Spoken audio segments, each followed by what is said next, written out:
저녁은 안 먹었나? 저는 산책 갔다 와서 배고파서 라면 끓여 먹었어요.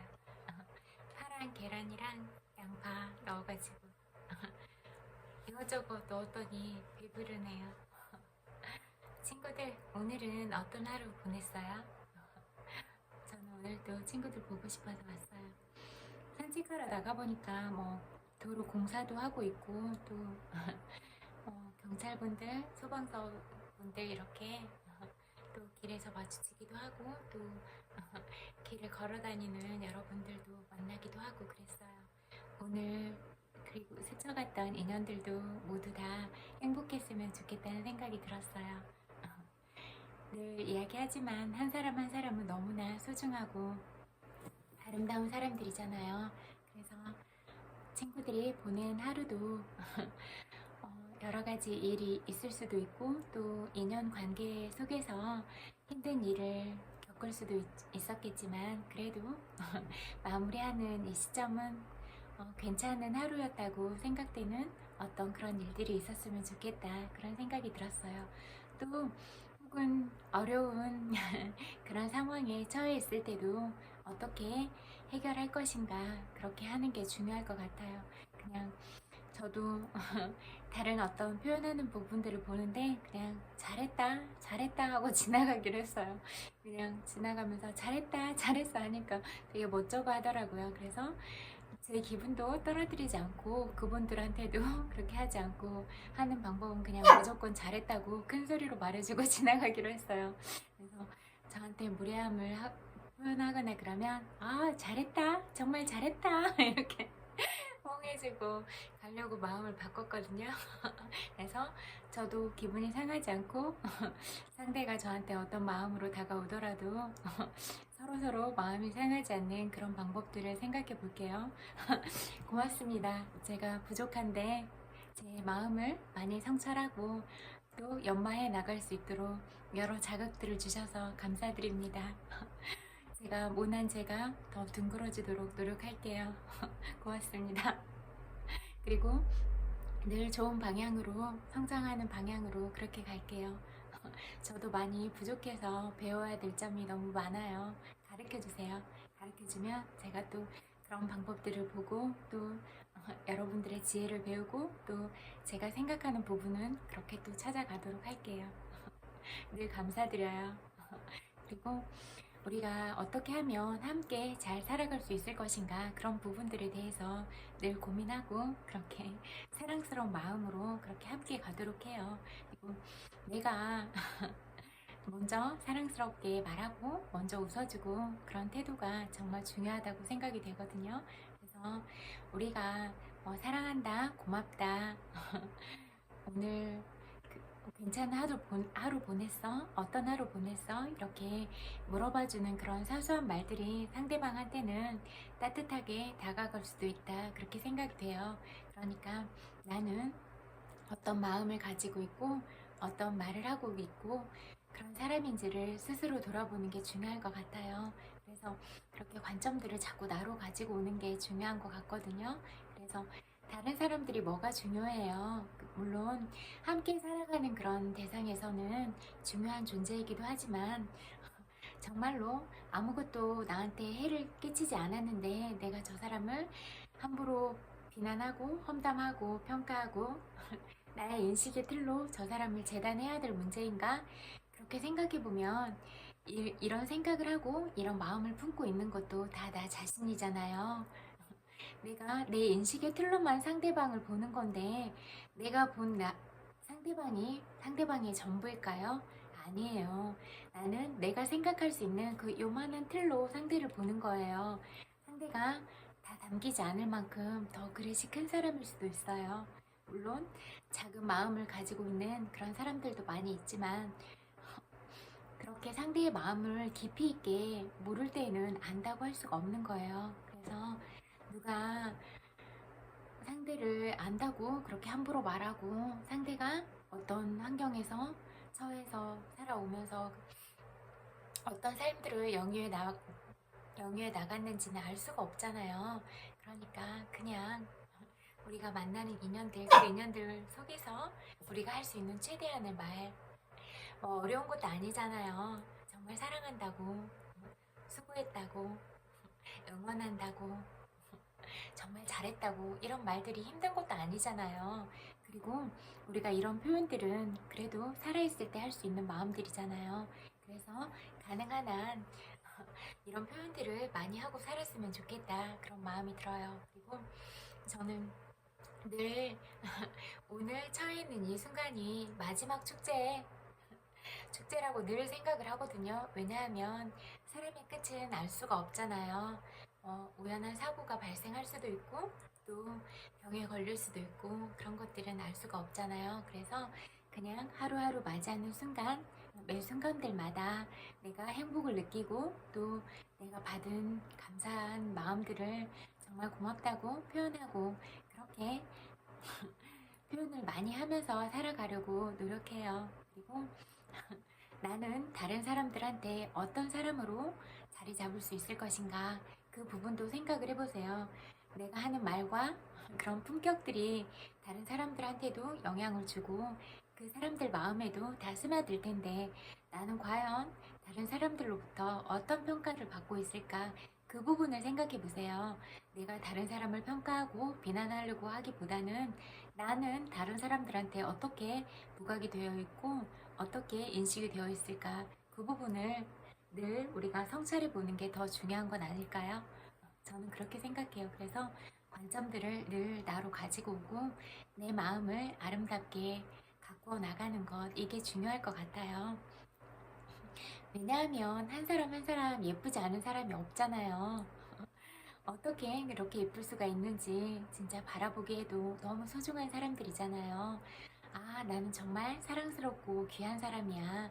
그리고 오늘 함께 마주하는 모든 인연들도 그렇게 소중한 사람들이야. 그렇게 그런 관점을 가지고 바라본다면 누가 누구한테 함부로 할 권리가 있어요? 아니잖아요. 우리 다 함께 내가 슬프고 내가 아프고 내가 행복하고 그런 감정들을 다 가졌잖아요. 그렇듯이 모든 사람들이 다 똑같아요. 누군가는 가족이 아프거나 그러면 너무 많이 힘든 마음을 가지고 살아갈 수도 있고 또 내가 무심코 던진 그런 말에 상처를 입을 수도 있고 저도 잘못하는 경우가 많이 있는데 저도 노력은 해야 될 것 같아요. 그래서 내가 하는 말이 상대방을 살리는 말일 수도 있고 상대방을 죽일 수 있는 그런 도끼를 품은 말일 수도 있잖아요. 그런데 더 그 저변을 들어가 보면 내가 그런 도끼를 품은 말을 뱉기 전에 내 마음이 이미 그런 독으로 퍼져 있는 거예요. 그러면 내 마음에 독을 품은 채 상대방을 비난하고 그런 것들이 과연 도움이 될까? 누구를 위한 길일까? 그거를 생각해 보세요. 그리고 상대방이 나보다 더 높은 그런 에너지 상태에 긍정적인 에너지 상태에 머물고 있으면서 내가 준 마음들을 받지 않으면 결국 부메랑은 나한테 돌아오는 거예요. 그래서 나만 괴롭고 나만 힘들어지는 거예요.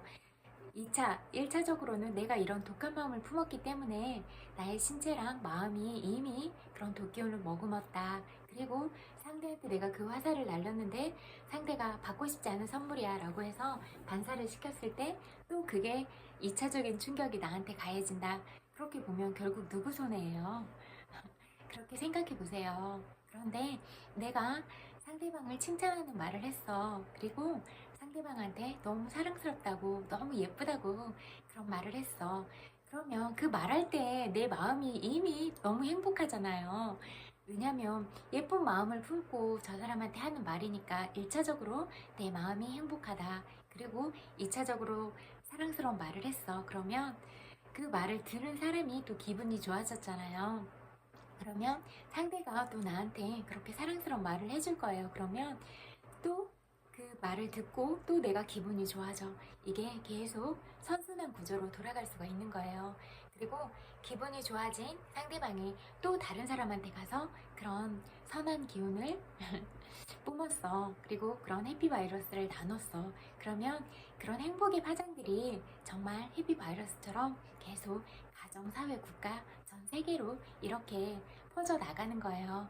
그렇게 그런 차원으로 생각을 해보면 내가 먹은 마음이 얼마나 중요한가 그렇게 생각해 볼 필요가 있어요. 그렇잖아요. 그냥 존재 자체로도 너무 소중한 빛인데 거기에다가 생글생글 웃으면서 너무 사랑스럽게 말해봐요. 그러면 누구의 품격이 올라가요?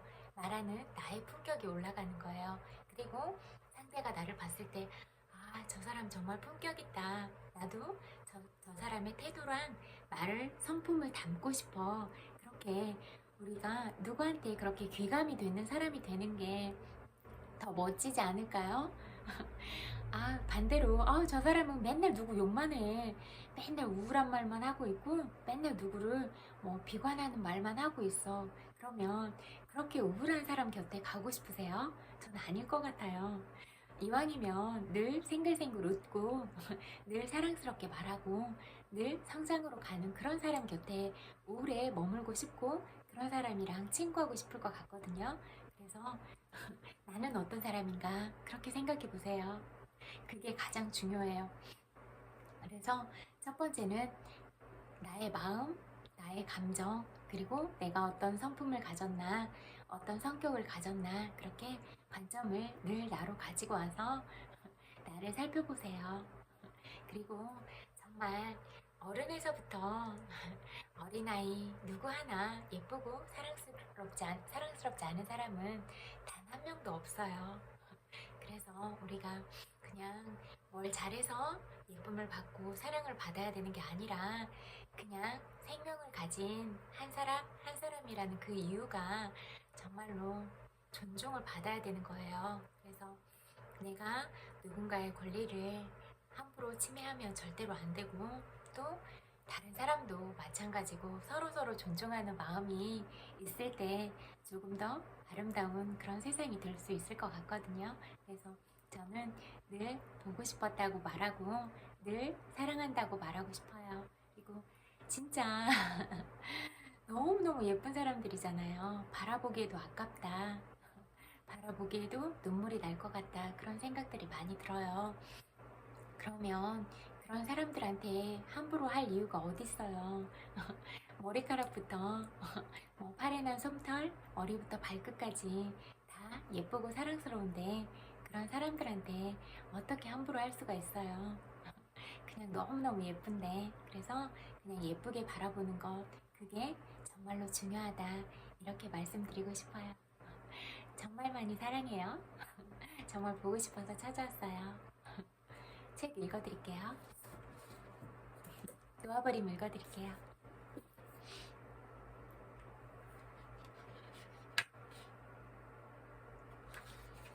다른 기법과의 비교. 앞에서 보았듯이 스트레스는 자극에 대한 반응으로 내면에서 생기는 것이다. 스트레스 요인은 억제되고 억압된 감정 에너지의 압력이며 이런 감정 에너지는 우리에게 있는 낮은 수준의 의식 전반을 반영한다. 그래서 스트레스를 없애거나 미리 막기 위해 바꾸어야 할 것은 우리 의식 속의 내용물이다. 스트레스 치료를 위해 흔히 처방되는 것은 의료 분야의 처방과 유사하다. 병의 내적 원인을 치료하기보다 병이 기존에 끼친 손상을 바로잡으려고 한다. 예를 들어 스트레스에 관해 열리는 학교에서는 의례 아래와 같은 주제로 다룬다. 아로마 테라피, 운동법, 워크숍, 스트레스 장애를 다루는 침술. 바이오피드 심장박동처럼 의식적으로 제어되지 않는 활동의 측정치를 이용해 의식적 제어를 훈련하는 법. 척추지압, 스트레스 조절, 영양, 운동할 항목 목록, 동종요법, 병과 비슷한 증상을 일으키는 물질을 극소량 사용해 치료하는 방법. 자율훈련법, 긍정적 사고와 정신훈련으로 스트레스를 다스리는 법. 전체론적 치유법, 마음과 몸, 생활방식 등에 전체적으로 접근해야 한다는 치료법. 마사지와 바디워크 요법, 인체의 촉감을 이용해 통증 감소, 손상된 근육 회복, 혈액순환 촉진 등 전신 건강을 증진시키는 기법. 발음이 딱딱해서 어렵다. 부유 탱크, 소금물 위에 떠서 긴장을 풀게 하는 장치, 치아 균형, 몸 운동으로 긴장을 푸는 기법. 위에서 볼 수 있듯이 통상적인 접근법들은 스트레스 증후군으로 인한 결과와 손상만 다룰 뿐이다. 근본 원인을 다루는 것은 아무것도 없다. 전부가 비교적 복잡하고 시간이 걸리는 방법일 뿐 현장에서 써먹을 만한 것은 없다. 예를 들어 연설이나 강의를 할 참이라고 하자. 우리는 항상 현장에 있다. 연설하다 말고 숨쉬기 운동을 하거나 최면 상태에 들어가거나 침을 맞거나 바이오 피드백 장치를 연결하는 것은 비현실적이다. 가족 간에 말다툼하다 말고 부유 탱크에 들어가면 간편해서 좋을까? 위와 같은 접근법은 일시적 효과를 주지만 시간이 걸리고 비싼 경우가 많기 때문에 잠시 열광적으로 시도해보면 사람들의 열기를 차츰 떨어뜨린다. 근본적으로 달라지는 것은 아무것도 없기 때문이다. 세상을 보는 기본 인식은 그대로 지속되고 있다. 감정의 압력도 그대로 있다. 성격도 여전히 그대로다. 사는 환경도 달라진 것이 없다. 의식 수준에 변동이 없다. 심리가 그대로다. 앞으로 예상되는 바는 이전과 같고 따라서 삶도 이전과 같다. 의식이 달라지지 않으면 스트레스는 결국 줄지 않는다. 앞서 나온 사후 약 방무식 기법과 치료법들 역시 모두 도움이 되고 주어진 상황을 완화해 다소 안도감을 주기도 하지만 문제의 기반은 전혀 바꾸지 못한다. 또한 이런 기법 전부를 익혀도 스트레스 민감도는 그대로일 수 있다. 내 경험상 항복 기제를 의식적으로 사용하는 것이 만성 스트레스 관련 질환을 다루는데 더 효과적이다.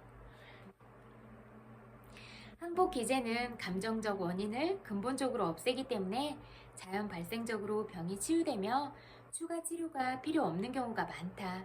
부정적 생각과 감정을 항복해도 병이 치유되지 않고 지속되는 경우에는 카르마적 성향 같은 알 수 없는 요인이 작용하고 있을 수도 있다. 이런 경우에는 삶에서 겪는 일을 바꾸거나 통제하려는 욕망을 항복하고 병의 근원과 의미가 내면에서 더 밝혀지기까지 기다린다. 육체적 치유에 대한 요구와 바람을 놓아버리면 아주 깊은 항복을 마친 것이다. 질병의 세 측면, 즉 육체적, 정신적, 영적 측면을 모두 다루고 최종 결과나 회복의 소망을 항복하는 순간 평화의 상태에 도달한다. 즉 존재하는 것에 대한 전면적인 항복과 함께 평화가 온다. 놓아버림의 이로움. 감정적 성장, 부정적 감정 놓아버림의 가장 뚜렷한 효과는 감정과 심리면에서 다시 성장이 시작되는 것과 만성적이라 여겼던 문제가 해결되는 것이다. 삶에서 성취와 만족을 가로막던 장애를 없앤 효과가 강력하다는 것을 느끼며 즐거워하고 만족한다. 순진하게도 발전을 가로막는 생각과 부정적 신념을 진실이라 여겼지만 이런 것들은 한낱 부정적 감정에 축적된 결과물에 불과하다는 점이 곧 드러난다. 이런 감정을 놓아버리면 사고방식이 무태해서 할 수 있어와 기쁘게 하겠다로 바뀐다.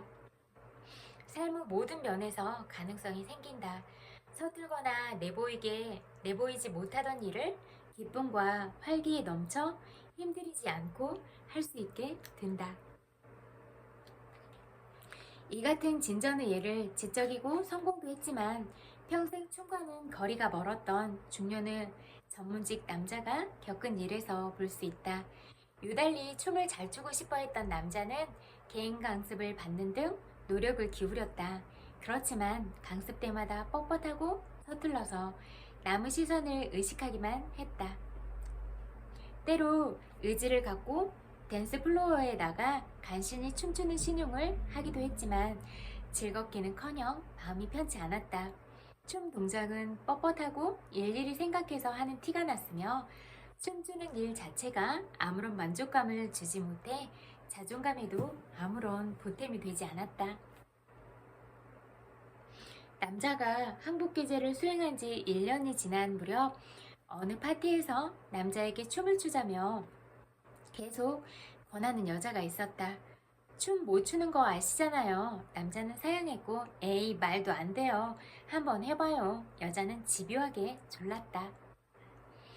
발에는 신경 꺼요. 나만 바라보고 내가 하는 대로 해요. 마지못해 승낙한 남자는 저항과 불안을 느끼는 감정을 계속해서 놓아버렸다. 댄스 플로어에서 남자는 완전히 놓아버렸다. 내면의 감정이 한순간에 모욕 수준에서 사랑으로 올라가자 놀랍게도 늘 꿈꾸고 부러워하던 대로 몸이 움직였다. 춤출 수 있다는 깨달음이 번쩍 들면서 사랑에서 환희의 상태로 심지어는 황홀경으로 올라갔다. 그 희열이 모든 사람에게서 퍼져나갔다. 친구들은 춤을 멈추고 그를 지켜보았다. 높은 환희의 상태에서 남자는 문득 댄스 파트너와 하나가 되는 경험을 했다. 여자의 눈에서 문득 남자 자신의 큰 나를 보았고 모든 개별 자아의 이면에는 사실 오직 하나의 큰 나만이 존재함을 깨달았다. 남자와 여자는 텔레파시로 연결되었다. 남자는 여자의 모든 스텝을 여자가 스텝을 밟기 직전에 알았다. 둘은 완벽한 조화 속에서 수년간 함께 연습한 사람들처럼 춤을 추었다. 남자는 환희를 주체할 수 없었다. 춤추는 것이 힘들지 않게 되자 춤이 저절로 나왔고 아무것도 의식적으로 생각할 필요가 없었다. 시간이 지날수록 더욱더 에너지를 느꼈다. 이 절정 체험이 남자의 인생을 바꾸었다. 그날 밤 남자는 집에 들어와 춤을 계속 추었다. 다른 어떤 춤보다도 무형식 디스코는 가장 겁나는 춤이었다. 외울 동작 자체가 없기 때문이었다. 즉흥적 행동과 얽매임 없는 기분이 필요한 일이었는데 이는 남자가 이전까지 경험하지 못한 것이었다. 남자는 집에서 디스코 음악을 틀고 몇 시간 동안 디스코를 추었다. 거울로 자신을 바라보며 몸의 항복 상태와 내면의 자유로운 느낌에 매혹되었다. 남자는 홀연 자신의 전생을 세부까지 생생하게 떠올렸다. 그 생에서 그는 대단한 무용수였는데 스승들에게 받은 가르침이 구체적으로 생겨나기 시작했다. 가르침대로 하자 결과는 놀라웠다. 자기 안에 수직적 무게중심이 있는 것을 알게 되어 완벽한 균형 속에서 그 주위를 돌기 시작했다. 동작이 힘들지 않았다. 남자는 한낱 그 춤의 목격자가 된 것에 불과했다. 더 이상 나라는 느낌이 전혀 없었다. 환희와 춤만이 존재했다.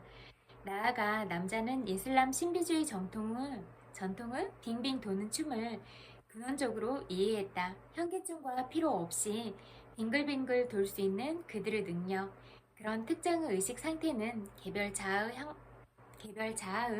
항복에 따라오는 것이었다. 남자가 댄스 플로어에서 찾은 돌파구는 삶에서 막혀있던 많은 방면으로 옮겨갔다. 한계가 있던 곳마다 그 한계선이 빠르게 확대되었다. 이런 변화는 남자의 친구와 가족이 보기에도 뚜렷해서 그들에게 긍정적 피드백을 받으니 남자의 자존감이 올라갔고 삶에 환희를 느끼지 못하게 하던 부정적 감정과 생각을 계속 놓아버리려는 열망이 커졌다.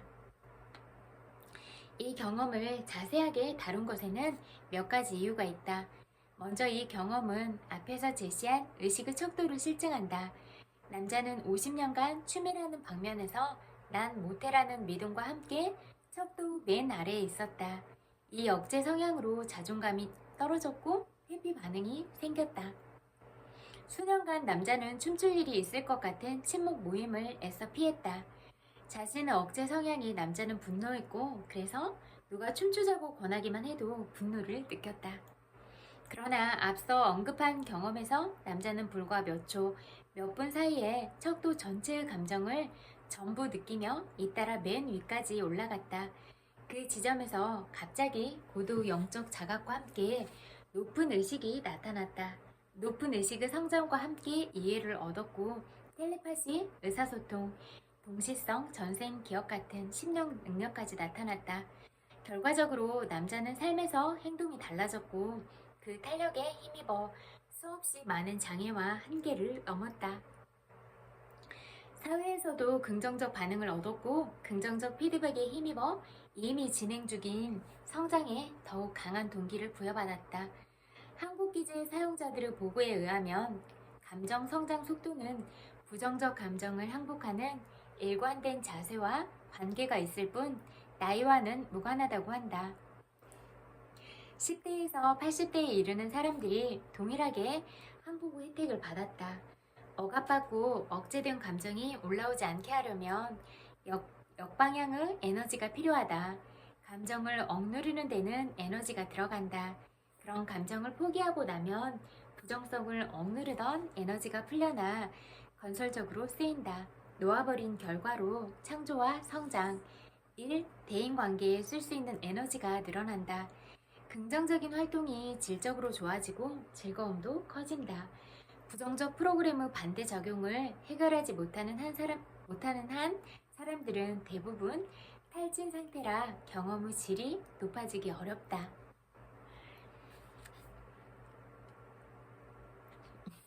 문제 해결. 놓아버린 기제의 문제 해결 효과는 아주 놀랍다. 무엇보다 그와 관련되는 과정을 이해하는 것이 매우 중요한데 놓아버림은 세상의 통상적인 방법과는 아주 다르기 때문이다. 쉽고 빠른 결과를 가져오는 접근법은 이렇다. 답을 찾지 말고 문제 이면의 감정을 놓아버려라. 문제 이면의 감정을 항복하면 그 외견상 문제에 생길 수 있는 다른 감정도 놓아버릴 수 있다. 모든 감정 요소에 대해 완전하게 항복하면 답이 우리를 기다리고 있다. 답을 찾을 필요가 없다.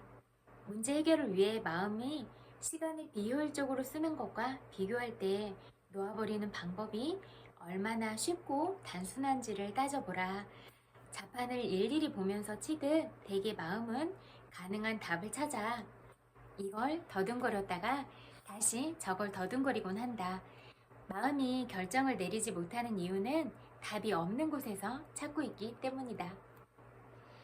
이 시스템이 어떻게 작동하는지 알아보기 위해 흔한 일상을 예로 들어보자. 어느 영화를 볼지 배우자와 의견이 다르다고 하자. 문제 이면에 어떤 감정이 있는지 생각해 본다. 이 일에서 분노와 울분의 감정을 발견했고 특히 로맨틱한 시간을 함께 보내지 못하게 되어 분개를 느낀다고 하자. 오늘 밤에 정말로 원하는 일은 함께 다정한 시간을 보내는 것이다. 정말로 원하는 일은 다정하게 함께 있는 것임을 마음속에서 수긍하니 문득 영화를 보고 싶지 않다는 생각이 든다. 그저 함께 있고 싶을 뿐이다. 아니면 그 반대의 일이 생길 수도 있다. 영화 보러 가기를 바라는 이면의 감정이 공포일 수도 있다. 배우자와 가까이 앉아 이야기를 나누며 저녁 시간을 보내고 싶지 않기 때문이다. 쌓아놓은 감정이 불쾌한 것을 안다. 울분이 있으면 울분을 바꿔놓으려는 바람을 놓아버리고 그 감정이 그대로 존재하게 한다. 그런 감정이 들어도 괜찮다. 붕괴하는 감정에 대한 저항을 항복하니 죄책감이 덜 느껴진다. 울분이 있다고 배우자에게 고백한다. 대화가 시작되고 상대방의 감정도 없어진다. 두 사람 다 안도감과 친밀감을 느끼고 나서 말한다. 영화 따위는 집어치우자고. 그냥 집에 머물면서 사랑을 나누고 달을 보며 산책을 하자. 이런 접근법은 모든 의사결정에 유용하다. 밑에 깔려있는 감정부터 청소하면 더 현실적이고 현명한 결정을 내릴 수 있다. 마음이 바뀌며 과거 결정을 후회한 적이 얼마나 많았는지 생각해보라. 그것은 인식이 되지 않아 포기하지 못한 감정이 결정의 이면에 있기 때문이다. 결정한 대로 행동을 취하면 밑에 깔려있던 감정이 바뀐다. 그러고 나면 새로운 감정 공간의 관점에서는 이전 결정은 틀린 것으로 밝혀진다. 이런 일이 워낙 정기적으로 일어나다 보니 대부분은 의사결정에 두려움을 갖는다. 과거 결정이 틀린 것으로 밝혀지는 경우가 아주 흔해서 그렇다. 문제 해결에 항복 기제를 사용하면 오래 끌던 문제도 번개같이 해결할 수 있을 때가 많다. 얼마나 빠른지 알아보기 위해 시험적으로 사용해보자. 오래된 문제에 여러 개를 놓고 답 찾는 일을 그만둔다. 애초에 문제를 일으켰던 문제 밑에 깔린 감정이 어떤 것인지 알기 위해 들여다본다. 그 감정을 놓아버리고 나면 답이 저절로 모습을 드러낸다. 여기까지 읽을게요.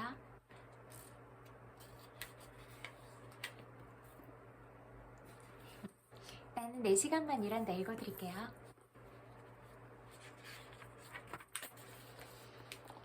생산성을 활용하는 방법.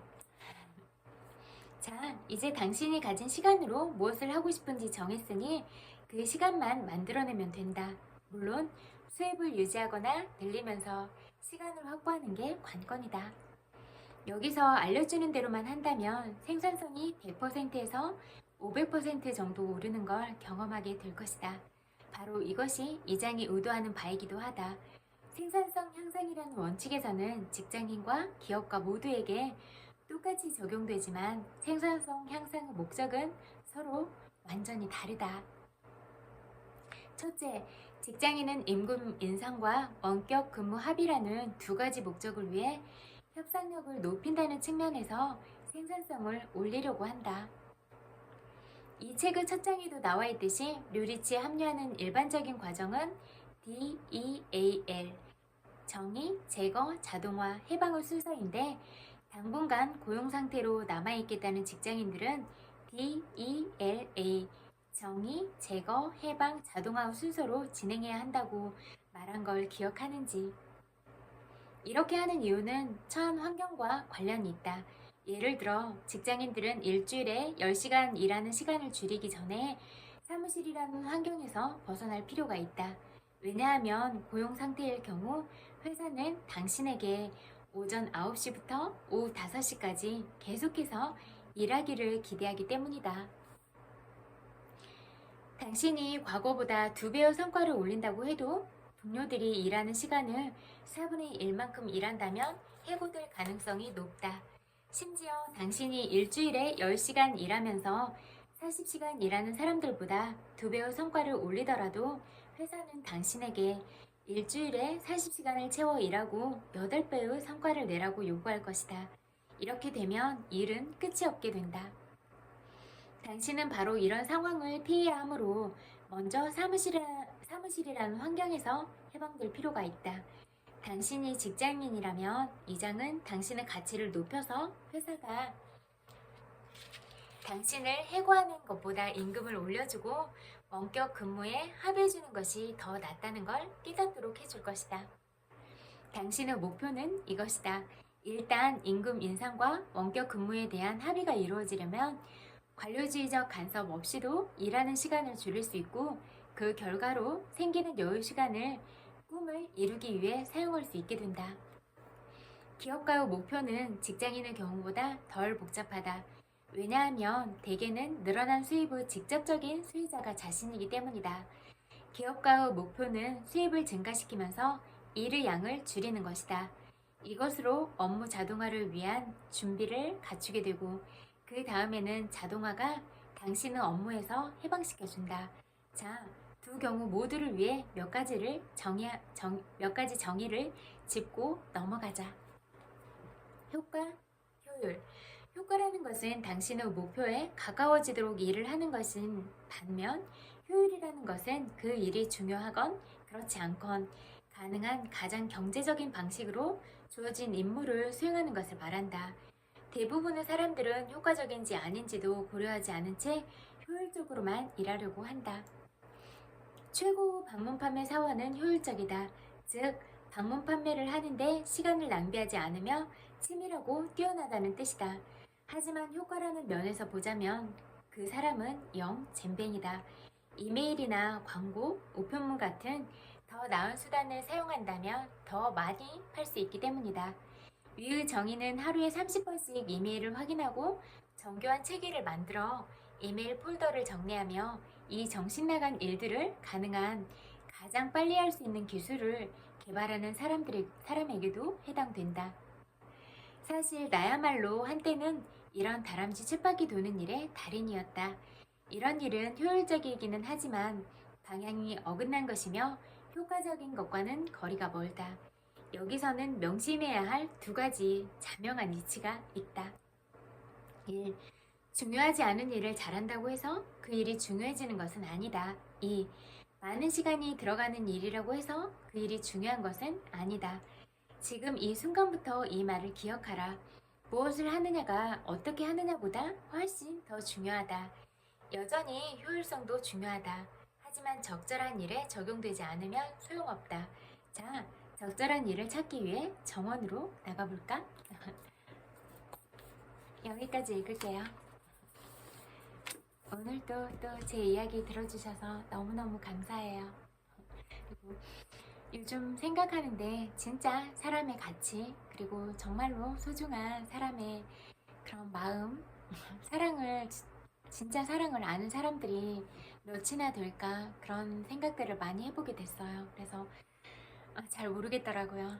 진짜 그런 사랑을 나누고 교감하고 이런 부분들이 어디에서부터 다시 원점을 찾아가야 되는지, 그런 것들에 대해서도 늘 고민을 하게 되는 것 같아요. 그리고 사람의 마음이 어떤 딱 잘라서 그렇게 두부처럼 잘라지지가 않잖아요. 그래서 어떤 감정 상태에 이르면 그 감정의 연결들이 어떻게까지 퍼져 나갈 것인가, 그런 파장을 생각하지 않고 사람을 만나고 사랑을 하고 그래도 괜찮은 걸까, 그런 생각도 많이 들었고, 요즘에는 정말 아무것도 그런 것들이 중요하지 않아진 시대인가, 그런 생각들도 많이 들고 저는 나름대로 고민이 참 많았던 것 같아요. 그래도 저는 진짜 가슴이 뛰고 진짜 심장이 뛰어야 사랑을 할 수 있는데 그냥 너무 그런 몸의 가치가 부각이 돼서 많이 아쉽다, 이런 생각들이 많이 들었어요. 그래서 우리가 좋아하는 사람들은 진짜 순수하게 가슴으로 그런 어떤 목적성을 가지지 않고 만났으면 좋겠다, 그런 마음들이 많이 들었어요. 그리고 진짜 그런 마음을 알았을 때는 그 다가오는 상대방도 그렇게 사심없이 다가오면 좋겠다, 이런 생각들이 많이 들더라고요. 그리고 나만의 감정이 중요한 게 아니라 내 감정도 중요하지만 상대방의 감정, 마음도 너무나 중요하다. 그리고 상대가 내가 좋다고 무조건 다가가고 이런 게 중요한 게 아니라 상대가 어떤 가치관을 가졌는지, 상대의 성향이 어떤 성향을 가진 사람인지, 그것들을 먼저 파악하고 나와 같은 성향인가, 나와 다른 성향인가, 그런 부분들을 알아보고 접근하는 게 중요하다, 이렇게 볼 수가 있을 것 같아요. 뭐 너무 다른 색깔인데 자꾸 다가가려고 하면 오히려 더 어긋날 수도 있잖아요. 그런데 뭔가 너무나 나랑 비슷하고 닮은 점들이 있다면 아무리 밀어내고 싶어도 이성으로 제어되지 않는 그런 면들이 또 있는 것 같았어요. 저는 아무리 생각해도 심장이더라고요. 제 마음이 뛰고 가슴이 뛰어야 그게 진짜 마음이라고 느꼈어요. 그래서 진짜 슬픈 것들을 보면 그런 슬픈 모습들까지도 다 포함하고 정말 많이 아픈 시간을 보냈고, 또 그 사람의 안위가 정말로 걱정이 되고 모든 사람들을 만났을 때 정말 존중받고 있나, 그리고 그 사람이 안전하게 잘 지내고 있나, 뭐 신체의 자유, 정신의 자유, 모든 자유들을 누리고 있으면서 또 그 사람이 낸 성과에 대해서도 합당한 그런 대우들을 받고 정당한 대가들을 받고 있나, 저는 그 부분이 궁금하고, 법적인 제도와 보호 아래에서 그렇게 그 사람이 완전하게 자유를 느끼고 있고 친한 친구나 가족들을 만나는데도 그렇게 구애됨이 없이 그렇게 자유롭게 출입할 수 있는가, 그리고 주변 친구들도 자유로이 그렇게 왕래를 하고 지내는가, 그리고 다른 그냥 사람들과도 그렇게 자유롭게 의사소통을 하고 나의 문제나 내가 안고 있는 슬픔이나 그런 고민들을 허심탄회하게 나누면서 살아갈 수가 있는가, 이 부분이 많이 염려가 되고 걱정이 됐어요. 왜냐하면 이런 부분들을 나누지 못하고 어떤 폐쇄적인 공간에 갇혀서 살게 되면 그 누구한테도 내가 가진 그런 우울함이나 고민들을 이야기할 수도 없고 계속 안으로 폐쇄적인 생각들을 하게 돼서 우울증에 빠지게 되고 그 우울증이 또 자살을 불러일으키고 공황장애를 일으키고 이렇게 되니까 그 누구도 고립된 생활을 하지 않았으면 좋겠다. 정서적으로나 신체적으로나 그런 마음을 늘 가졌어요. 그래서 우리가 사랑하는 사람들한테 어떤 의무나 목적성을 강요하기보다는 정말로 이 사람이 행복한가, 정말로 잘 지내고 있는가, 우리는 그렇게 그 사람의 신변을 걱정하고 그게 사랑하는 마음이라고 생각이 돼요. 내가 일방적으로 그냥 사랑한다고 말해야 되는 게 아니라 내가 정말 사랑하니까 너를 내 심장보다 아껴. 그래서 내가 사라진 다음에도 행복했으면 좋겠어. 그리고 내 모든 걸 다 줘서 네가 배운 것들로 너를 지키면서 어떤 역경 속에서도 온전한 너로 자존감 높게 그런 모습으로 살아갔으면 좋겠어. 어떤 역경이 있어도 오뚜기처럼 서고 그렇게 자신있고 당당하게 어떤 권위에도 어떤 재력에도 휘둘리지 않고 그냥 온전한 너로서 그렇게 당당하게 살아갔으면 좋겠어. 그런 마음의 힘 그리고 늘 사랑을 줘서 내가 정말로 그렇게 사랑스러운 사람이구나. 내가 정말로 사랑을 많이 받는 그런 존재구나. 그런 말을 늘 하고 싶었어요. 여러분들은 그런 존재들이에요. 그러니까 그런 자기 자신을 믿고 다른 사람을 그렇게 생각하고 늘 사랑한다는 말을 나누면서 우리가 따뜻한 마음으로 그렇게 아픈 누군가를 안아주고 토닥토닥 해주면서 등 두드려주고 머리도 쓰담쓰담 해주면서 그렇게 갔으면 좋겠습니다. 정말로 많이 사랑해요. 100만 번 볼뽀뽀 보내드릴게요. 그리고 오늘 하루도 살아내느라고 정말 고생 많으셨어요. 토닥토닥 위로해드릴게요. 그리고 아직 마무리를 안 했을 수도 있을 것 같은데 집에 돌아가셔서 사랑하는 가족들과 맛있는 저녁 같이 먹고 또 혼자 해도 괜찮아요. 왜냐하면 그 음식들을 마련하기까지 너무 많은 사람들의 사랑이 담겨 있잖아요. 그러니까 그런 사랑 먹는 여러분이니까 다 괜찮아요. 혼자여도 괜찮고 여럿이어도 괜찮고 그냥 행복하세요. 모든 순간마다 정말 많이 사랑해요. 남은 시간도 행복하세요. 안녕.